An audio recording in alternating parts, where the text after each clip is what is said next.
নমস্কার, আমি doctor Avik Ghosh, BHMS MD, a homeopathy doctor. আজকে আমাদের বিষয় হচ্ছে hyperpigmentation of in face.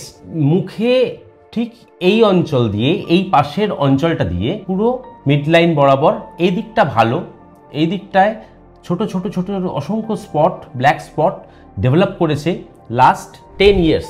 আজ আমরা একবার ওষুধ দিয়েছি, একবার ওষুধে এই টোটাল যে কালারটা, এই চত্বরের যে কালারটা অনেকটা নেই, এইখানের যে কালারটা একদম অনেকটা প্লেন হয়ে গেছে। এখানে তো একদম দারুণভাবে ছিল এই জায়গাটা, যেটা এরকম জায়গায় দেখা যাচ্ছিল স্পটগুলো টোটালি হালকা হয়ে গেছে এবং গলাটা যেরকম ডিপ রয়েছে এখনো, সেটা এইরকম জায়গায় ছিল, আর এই জায়গাটা তো একদমই ফাঁকা হয়ে গেল। এরকম ভাবে আপনি কিছু বলুন যে এই ব্যাপারে আপনি কিরকম ডাক্তার দেখিয়েছিলেন, কতদিন ধরে ডাক্তার দেখাচ্ছেন? ডাক্তার দেখিয়েছি অনেক দিন থেকে, ওই যে মেডিকেলে ডাক্তার দেখিয়েছি। ওনারা বলে যে আর কি রোদ্রে বার করা হবে না, ঘরের মধ্যে ছামায় রাখতে হবে, রোদ্রে বার করলে বেশি ফুটবে।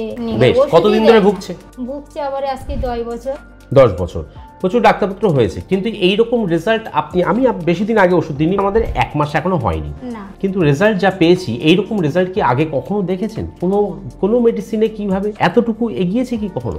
না, কোনোদিন। এটা আমার হিসেবে অসম্ভব ভালো কাজ হয়েছে।